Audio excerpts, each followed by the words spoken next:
Zgjedhjet nuk kanë përfunduar ende për Komisionin Qendror të Zgjedhjeve. Komisioneri shtetëror Ilirian Celibashi ka bërë bilancin paraprak të fletëve të votimit të gjetura në kuti dhe atyre të pavlefshme, duke nënvizuar edhe një mospërputhje që kërkon verifikim të menjëhershëm.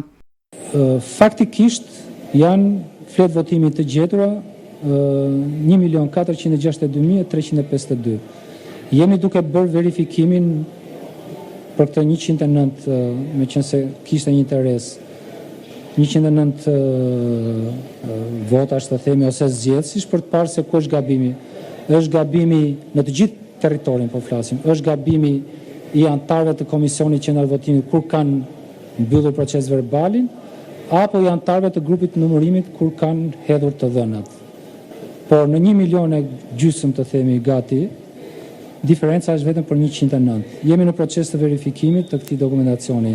Nga të dhënat e deri tanishme, rezultojnë 1.460.833 vota të vlefshme dhe 55.519 pavlefshme brenda territorit shqiptar, po verifikojnë gjithashtu edhe 9 kuti të konsideruara të parregullta. Përfundimisht janë vetëm 9 kuti të parregullta, të cilat kanë rezultuar nga procesi i vlerësimit të këtyre kutive.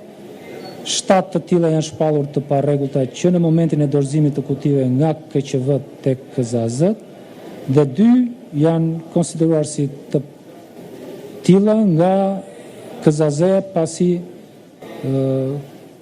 pas marrjes të kutive në dorëzim ka rezultuar kështu. Për votën nga jashtë të vendit, procesi vijon me analizimin e fletëve nga Greqia. Deri tani janë numëruar 159.921 vota të vlefshme dhe 1.666 të pavlefshme nga diaspora.